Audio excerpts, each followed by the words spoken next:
Look, it's possible. It's something that is possible, and I can do it. And we've seen it in the past. It's happened when Sugar Leonard went up to fight against Marvin Hagler when he was the underdog. With no one ever expected him to win the fight. He went in there, winning the fight was not strength, but was boxing skills and speed. And I really believe that my skill, my speed is a lot. I'm way ahead of Canelo, and that's why I really believe I can win this fight comfortably. If I get my game plan right in the fight, it's a winnable fight, and it's for the world title. What makes it even better, by winning this fight, you become world champion and you become the one of the number one fight in the middleweight division. From your standpoint, when you look at it, guys like Pacquiao, Mayweather, Sugar Ray Leonard fought 6, 7, 8. Oscar fought in, I think, 8 or 10 divisions. Like, you haven't done that. Has that been a conscious decision to, kind of limit where you've been, or is it just not an opportunity? I think, I had to think about it first, and having the height and the body frame, I thought, I can probably go up to 155. I mean, maybe 160 might have been a little bit too deep, but 155, I thought, this could work for me because, I normally have all my hard sparring at 160 or in that weight category, and I walk around at probably 160, so I think 155 isn't going to be too bad. I will be killing myself making the weight. I'll be strong at the weight and I'll be fit, and I think I really believe I'll be stronger than normally when I'm at 147. When I have to lose that weight to go down to 147, I'm only dehydrating myself. I'm making myself weaker. But this time I can keep that power, I can keep that explosiveness. That speed is still being there. I think the speed is just natural. You either have it or you don't have it, and the speed is still there at 155. I believe, and I've been sparring guys, and they've been saying that I feel I'm like a different fighter. The power is different, the speed is different now, and when you got someone like Canelo in front of you who can hurt you, you're going to be a little bit more wiser. You'll be smarter in there because one little mistake you can get hurt in this fight because he's physically bigger than me. Now I'm expecting someone like Canelo to be every shot he throws is going to be painful. So and it can hurt me, so that's going to keep me on my toes. It's going to keep me smart, where I don't want to be getting in exchanges with him. I want to be hitting him, moving, and using my defense the right way. At times I'm going to have to stand there with him, but it's all about making the right moves at the right time. So if it's an ugly fight, it would be better from your standpoint as opposed to a fight where the fans are going crazy and you two are standing there in the middle of the ring? Yeah, look, if it's an ugly fight, what we basically want to do in this fight, regardless of how we do it, is get the win. And that's what I'm going to do. And if it does become ugly, where even if I stand there with him and I break him down in that sense as well, I really think that can happen in the fight. Or even if I move, I hit and keep that long. If I keep that distance, a win is a win, regardless of how I do it. How big, Amir, is the experience advantage you have on Canelo? What does that mean for May 7th? In experience-wise? Yeah, your experience. Do you feel like you have the experience advantage over him? I know he's fought a lot. I do have that experience because being a little bit older and having fought through the amateur rankings and everything as well, all around the world, fighting different styles, and also having that chain going to England and coming to training in England and training in America, different gyms in America. I've trained with so many fighters and so many top class fighters, including Manny Pacquiao, sparring with those guys. And that is just great experience for me, and I'm going to take all that experience with me into this fight. And this has to be the biggest fight of my career. That's why I'm going to make sure when I go into this fight, I'm going to do everything right, and I'm going to do what I do best. Being in Las Vegas, which is known for gambling, from the outside, it looked as if your decision to fight Canelo was based on, these guys have kept me out of a big fight, Mayweather and Pacquiao. I want a big fight. I don't care if it requires going to 155. Yeah, I'm willing to take that bet. That was one of the things as well. I've always wanted to be in a big fight, but at the same time, then, if it was against someone who was just too heavy and someone who was unbeatable, then it'd be a problem.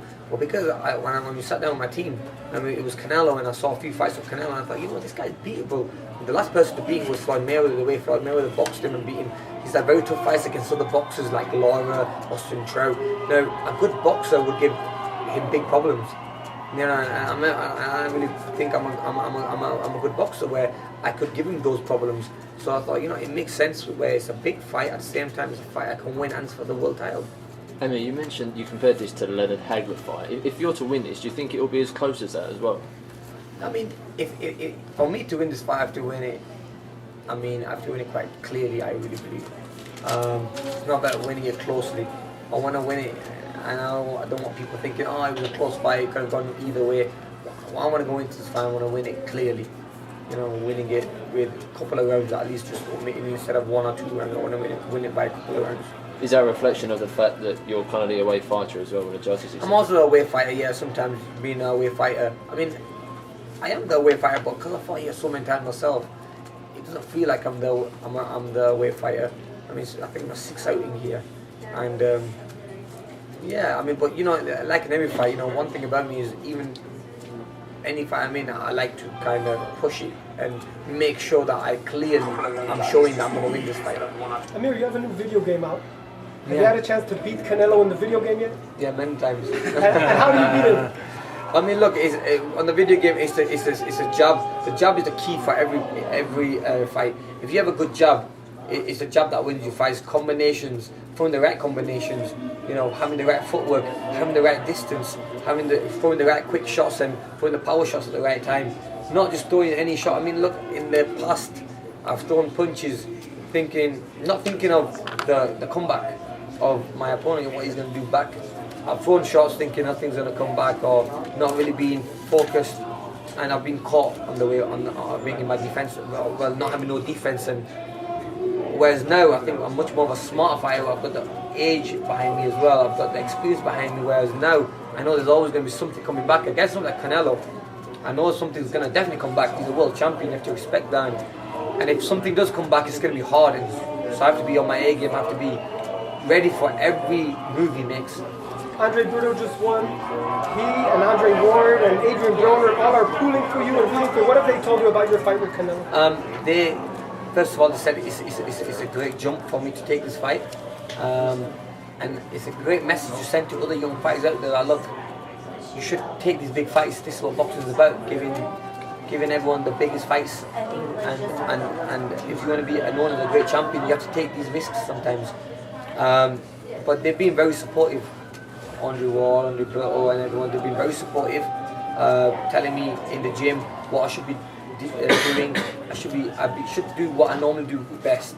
Instead of me changing too much, I'm going to stick to what I do best. There are going to be few things that we are going to do differently that we've not done in other fights. But with whatever Canelo brings to the table, we're going to have answers for everything. Hey Amir, you know, probably the big rap against you that most people talk about is your chin. Do you think that's overblown? Yeah, I think it is. Yeah, I definitely think it's. I mean, look, when you get with the shots I've been hit with, you know, they've been big flush shots, and I think anyone would have been put down with those shots. You know, especially the fights that have been stopped. I mean, I have been put down with the flash knockdowns and stuff, which probably I could have not got caught with, but I've just realised that the times I do get caught and I do get put down in fights are when you kind of throw a big shot yourself and you leave yourself open, and it's like double impact in a way because I'm running into a shot, you know, without balance. And with Virgil's got me fixing my balance first, making sure I'm under my feet when I go into an attack or even when I move away from my attack. I'm always got my feet under me, I'm always in balance. Whereas before I wasn't like that, I was too quick.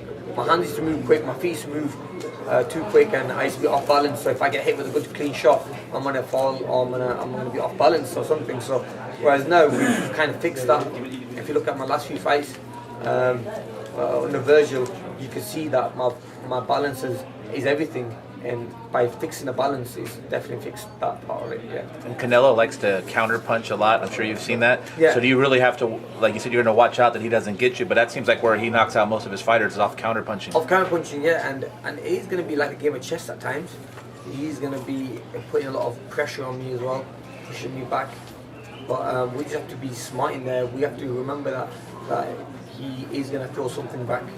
There's times where normally I fight him, I fight other guys, I throw my attacks and think nothing's going to come back, or maybe I just ease off and go back when I want to go back.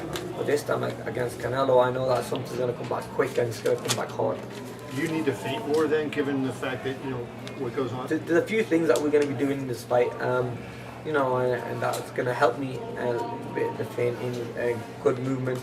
But movement's not in a sense where we're going to be running around the ring, it's about making the right moves where we're still going to be in a position to throw a shot and catch him, you know. So that's what it's all about. It's all about making the right moves. I mean, look how Floyd beat him. Floyd was not running around, he just made the right steps at the right time, made him fall short, or maybe made him reach, and that's when he was catching him. Did you study how Floyd, you know, beat Canelo? I studied a few fights of Canelo, and I saw a few. Every fight is different. You know, one thing about Canelo, since the Floyd fight, he has improved a lot. He's a better fighter now than he was then, and I think his range has become better. He knows his range quite well now. He knows what he puts his punches better together now than he did when he was fought Floyd. He's more of an all-round fighter, and I think he's probably more powerful now than he was then as well. He's at a weight with me where he's happy making, which is 155. We tried to get a little bit lower, but obviously they refused. Canelo's team refused that. But if it's 155, it's 155, and we're going to be expecting the best Canelo, regardless. I've been watching videos of him just to get the kind of feel of how he fights and how he stands out, how he stands in the fight, how his defense is, how his offense is. But the main thing is, look, when he fights me, it's going to be a totally different fight because he's going to bring something new to the table. Like every fight, he's never fought the same way all the time, and we're going to be prepared for whatever. Emily, those new things you said you've been working on, is that what you're talking about when you said it's going to be a chess match, for example? Because again, you've always been such a high action fighter. At times it's going to be like a chess match, at times it's going to be a fight standing there and fighting with him, because, look, I don't want to be burning too much energy. I mean, will I have that much energy by running away all 12 rounds? I'm going to have to stand there at times and just, you know, and trade with him. So, yeah. As a professional athlete and also someone who's a fan of English football, what inspiration do you draw from what Lester did? And does it apply to a singular athlete like yourself in boxing, whereas they're in a team sport like soccer? It does, yeah. Leicester City obviously went and won the Premiership, and they were like 5,000 to 1. Yeah, Underdogs, 5.5 to 1. Exactly, they were huge underdogs, and no one expected them to win. And they've come and won the Premiership, and it just shows that it may be the year of the underdogs, you know, to come through and win. And I really believe that if they could do it, I could do the same thing. It's all about believing in yourself. And I'm one guy who always believes in myself. Do you still root for Bolton? Yeah, I still root for Bolton, yeah. We didn't really have the best season, but yeah. How do you feel about the 155 weight for middleweight? I would have probably preferred it to be a little bit lighter, a little bit more closer to the 147. But you know, I've adapted to it, right? I've trained hard towards it. I'm not eating my way up to that weight. I've trained my way up to that weight, and I've held some good muscle and strength, and making sure that the speed's not going to decrease. I want to make sure that if I am going to put that weight on, I'm not going to bulk up too much where I'm going to tie myself out moving around or throwing a lot of quick shots. Are you a fan of catchweight fights, per se? No. You prefer, you find that the weight you have the belt at? Exactly, look, end of the day, boxing's about fighting at a weight where if you're a world champion in a 160 middleweight division, you should be fighting at 160. I mean, you should be fighting at. But look, this opportunity for me come, and I'm gonna say yes to it, you know. But if it was me, I mean, no, I'd be fighting at my own weight categories. How much do you think Canelo's going to weigh in the ring? For a fight, I think he'd be walking about 175 or something. Yeah. Well, I'm sure you read that, you know, Canelo claimed that, well, we wanted to give him 154, but he insisted on the title fight, so we had to do 155. All right, guys. Any more questions? But yeah, I mean, look, the 155 division, I think. But I'm not really into the catchweight division, and no, I didn't agree to that. But look, at the end of the day, look, it's a mega fight, and it just gives me an opportunity to fight for a world title, middleweight world title, and win a middleweight world title. So just let's see how it all goes. I've trained hard for this fight, and I know nothing can go wrong. And you know, I wish Canelo all the best and his team all the best, because I know one thing, that my teams give it 100%. we've not cut any corners for this fight. We give it all 100%, and everything for me in this fight camp has gone great. Sparring has gone great. I spotted some good, heavy, strong guys. Flew some guys over from England. Liam Smith? Liam Smith, who's a 154 world champion. Then who's also sparring with another fighter who's in the middleweight top 10, Michelle Sorrow. We had some great sparring partners. These guys were coming forward and putting so much pressure on me. It was just crazy. And then changing them around, letting them come in fresh. And it's all about just feeling that pressure, feeling that someone coming at you all the time. So I know I'm going to be ready. Whereas I remember the days when I used to just stand there and hold my hands up. But now, having good footwork, I need to utilize that. I need to use that footwork and the hand speed the right way. And for this fight, you'll see a total package. So is there anything Cotto did in the fight that you can take? He had some success against Canelo. Anything that you can take from Cotto? I saw Cotto. Cotto's style is totally different to mine because he was standing there and giving Canelo a free shot. By having his hands up and just giving Canelo a free shot. But still, when Canelo was throwing them shots, he was countering back, and he was always countering back and catching Canelo. So Canelo can be countering. That's something I realized. So for this fight, you would have been okay if he would have said, listen, let's do it 153 or 52, but it can't be for the title. To you, it was more about just the fight itself, not really about the middleweight. Fight, regardless of title or not title. I mean, no title, because I think it would have been just perfect for me. That would have been more ideal. But look, because they wouldn't budge and they didn't want to cause a big scene, I'm going to let him fight at 155 and I'm going to beat him at his own weight. Just to say to him, look, you were happy making that weight. You didn't budge on anything. Because you wanted that weight, we beat you at your weight. Fair and square, no excuses. Have there been any fights in the past, like offers that you've had for other fights, when you were at either welterweight or junior welterweight or lightweight, where they wanted you to move up to fight a guy where you said, nah, that's too much weight or too heavy? I think no, that's never happened. But I think this fight, timing-wise, it was just right because I'm quite big at welterweight anyway, and I think at 155, it's only a pound over 154, so I think it was just right. So that gave me more time. I'm glad I was in the gym early because I was in the training camp for the last 2 months before training camp started. So just to kind of build my strength and conditioning, and so timing-wise, it was just perfect because I was already in the gym training, and I just made sure I just built on that muscle I've built already. Were you upset when the way Mayweather strung you along for? Yeah, I mean, that was something I was upset about, and also with Pacquiao as well. We thought we got very close making that fight. That fight now happened either, so it does upset you when you get led along for a long time. But look, I'm here now in a massive super fight, and yeah, it's just great to be in this position. Do you think Floyd's coming back from his comments, and do you think a victory by you puts you at the top of the line of guys that he should fight?